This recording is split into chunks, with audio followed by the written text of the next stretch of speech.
grabs his precious cargo from me and disappears through his doorway. I open my door and walk in, grateful to get out of my soaking wet clothes.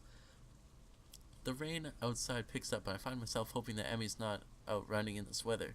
She seems so adamant about doing the run alone that I can't help but wonder if her leg's still bothering her. I try to remember whether or not I've seen her limping at all today, but I can't. I guess I was too caught up in enjoying the day, even if it did rain on us. And as I think back over the events of today, I keep finding myself focusing on my running partner. Her complete refusal to allow the rain to spoil her plans was incredibly cute, but there's something else there too, sort of an unflappable attitude when it comes to enjoying the day as it comes. I really like that quality. Maybe I need to do a little of that myself. Sleepy? Sleep time? Do-da-do, Katawa Shoujo, Rage Penguin, that's me, oh yeah. No, I hate that beepy noise. Beep beep. The sound of my alarm brings me out of a dream involving pirates and some other stuff I can't really remember. I'm a little bit bleary-eyed and it feels like it takes me longer than usual to get dressed down the track. A glance at my watch reveals I was right. I am in fact running a little late. The thing is, there's no Emmy. That's odd. She should be here. She definitely should be here. I mean, I was late. I guess I wasn't the only one who had trouble getting up this morning. The thought crosses my mind that it's never quite stopped raining yesterday. Did she go running anyway? It seems likely. Emmy's a lot of things, but cautious isn't one of them. She's probably figured the rain wouldn't stop, and that's why she's so adamant about running alone. Still, I would gladly run with her, even if it was in the rain. Heck, if anything, I would have been able to convince her to come in once it got really bad. That would be why she wouldn't... Wait, she didn't want me along, of course. Even so, I can't help wanting to know where she is. Well, nothing for it. I better stretch and run, and hope that Emmy shows up with a grin and an excuse. Shudder. Running. On my cooldown lap, I'm forced to admit that Emmy isn't showing up. Furthermore, I have no idea where she is. Anxiety gnaws at me, while at the same time I didn't wonder why I'm so worried over her. The run helped to take my mind off it for a little while, but now that I'm finished, I'm back to worrying. It was weird not having her there, downright unnerving. It suddenly dawns on me that I've been running to hang out with Emmy as much as I've been running to stay healthy. Probably more to be with Emmy, now that I think of it. It's one of those things that are completely obvious, yet somehow I never realized it. She really is someone I enjoy being with. As revelations go, it's hardly world-shaking. All the same, I feel myself feeling slightly shocked. When did this happen? Well, no time to think about this. Though I want to ponder this new development, I have a greater desire to find out what's happened to Emmy. I'll go ask the nurse when I stop in to see him. Shudder. Well, you seem to be in good shape, Hisao. That's good to hear. I replace my shirt and stand up to leave as usual, except instead of leaving, I ask a question. Hey, where's Emmy? She didn't show up this morning. Is she okay? Well, I try valiantly to conceal the anxiety in my voice as the nurse's expression suggests I failed miserably. You mean she didn't tell you? She's sick in bed. What, sick? The nurse shrugs. Yeah, she came by my office earlier this morning with a fever. To be honest, I'm surprised she made it here. She was burning up when she arrived. I believe she planned to let you know, but she asked me to tell you. Oh, shoot. The nurse gives me a sheepish smile that seems at least partially sincere. I told her I'd stop by the track to let you know in case she forgot. Sorry about that.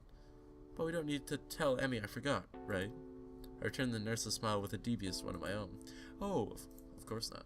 This is fine blackmail material. I'll save it for when I need a favor from you. The nurse laughs. Well, I guess I deserve that. But you know, I've got tons of blackmail on you that you're not even aware of. So don't push your luck, okay? My expression earns another laugh from the nurse. I'm just kidding, Hisao. But seriously, don't tell Emmy I forgot, okay? Your secret is safe with me. Oh good, now go on. Get out of here. Wait, I've got one more question. Shoot. Is she going to be okay? Oh yeah, definitely. Her fever was high, but it's already starting to go down by the time she came by my office. I'll probably check up on her again at lunch, to be sure, but I expect she'll be up and about by the evening, no matter what I tell her. Maybe I should visit her after class. It takes me a second to realize I've spoken aloud. The nurse raises an eyebrow and gives me a searching glance for a moment. Well, it might not be a bad idea. You could let me know if she's taken a turn for the worse, I guess. But no funny business. No funny business, you got it? I know what meds you're on, after all. I think that's a threat against my life, but I'm not sure. Either way, I assure the nurse that my intentions are chaste and exit the office. Interesting that the nurse sees me as some sort of potential suitor to Emmy. More interesting is how pleased that makes me feel. I need a shower. Shudders. The lunch bell rings. I find myself disinclined to make my way up to the roof. After all, I'm betting Rin knows where Emmy is, and if that's the case, then I doubt she'd bother going up there. More to the point, I doubt we'd have any sort of scintillating conversation if she did. Chances are she'd prefer to be alone up there anyway, so I don't accidentally ruin her train of thought or something. Unfortunately, I don't really feel like heading to the cafeteria either. Guess I'll go to the library instead. I need a new book anyway. Having finished my other one yesterday before bed, maybe I can find more by the same author. I love libraries. They smell like dust and paper and ink. All these stories and facts and opinions crowded together in one place makes the air come alive with potential. I'm not sure how to navigate Yamaku's library yet, having mostly stuck to the books I brought with me, so I searched for the librarian to ask for help. I suppose you're not a Can't believe it. Yuko, looking rather distracted, suddenly emerges from one of the aisles. Excuse me. Oh, can I help you? Actually, I was looking for a book. So am I. Advanced Cryptography. We just got it in, and now it's gone missing. I really wanted to read that one. Cryptography. Yeah, that is, this guy I knew. No, not sure how to describe it. Skip to the end. He got me interested in cryptography, only now the book's gone. And I think it's been stolen. Sounds pretty terrible. Yeah, especially because now I have to search the whole library for it, even though it's probably not even here. You seem busy. A little. She dashes off down another aisle. I resign myself to finding my own damn book. Plenty of choices. Shudders. Oh, come on, how did I get lost? These aren't even printed books, they're all in Braille.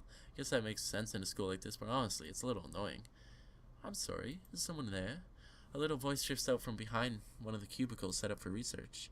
As I approach, I see that Lily's been reading a book while I've been stomping around the aisles. Oh no, I should be apologizing, I didn't mean to make so much noise. Why, is that you, Hisao? I've not heard from you in quite some time. I was beginning to think you'd forgotten all about me. Sorry. Lily laughs in that refined manner of hers, then shakes her head. I'm only teasing you, Hisao. Oh, well. From what I hear, you've been busy. Morning runs with Emmy Obsarki and lunch on the rooftop, if I'm not mistaken. Yeah, guess word gets around pretty quickly. That and I can't coax poor Hanako on the roof anymore. You three are always up there, claiming the spot for yourselves. She chides me gently, though it's pretty clear she's just teasing me again. Still, I feel an odd need to apologize. Sorry, we could eat lunch somewhere else if it's a real problem. Oh no, I wouldn't worry about it. Hanako and I have other things to do at lunch too, such as read in the library, as you could see. Oh, Hanako's here too? I didn't see her. Lily smiles, a bit enigmatically. Oh, she's around somewhere.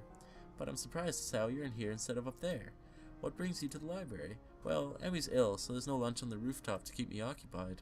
Lily raised an eyebrow at my statement before giving another chuckle. My poor Rin must feel left out. It's not like that. Ah, but I'm sure it isn't. Emmy tends to be the life of whatever group she's in. It's a shame to hear she's fallen ill. Will she be okay? Somehow I get the feeling that Lily's just inquiring out of politeness, but I respond anyway. The nurse thinks so. I'm going to swing by and see how she's doing after school myself. Another raised eyebrow. My, what a noble gentleman you are, Hisao. It's nothing really, just checking up on my friend after all. Ah, so it's just friends, is it? How disappointing. I blush, glad that Lily can't see it. But somehow she knows I've been flustered by a comment anyway, and laughs. I'm sorry, Hisao, I'm teasing you again. Please do tell Emmy that I hope she feels better, won't you? I glance at my watch, reveals I'm nearly out of time to find my book. Of course. Hey, I've got to find a book before lunch is over, so I better get moving. See you later. That's probably not the best phrase to use. Lily, however, takes my gaffe in stride. Until we meet again, so. Shudders. Ew. I never do find the book I was looking for, but I walk out with something else instead. My stomach growls slightly, letting me know that I should have had something for lunch. Oh well. I'll grab something before I visit Emmy later. Shudders. It seems as if time has decided to slow down for the express purpose of annoying the hell out of me. Class feels like it drags on for ages. I suspect that my being consumed with worry probably has something to do with it. Blessedly, the bell rings and I dash out of class, drawing a few raised eyebrows, I'm sure. Ew. I spent the majority of the day fretting as unobtrusively as I could. Even though the nurse thinks that Emmy is perfectly okay, I want to see for myself. It doesn't take long to get to the girls' dormitory and to make my way to Emmy's room. Standing outside her door, I suddenly pause. What if she's resting? I'd hate to wake her up, especially if she's still feeling ill. But again, if she sleeps all day, then I could throw off her sleeping schedule, like mine. But rest is important if you're ill, isn't it? I can't decide what to do, so I settle for standing outside the door looking like an idiot. Then I hear Emmy's voice from behind the door. Thanks for your concern, but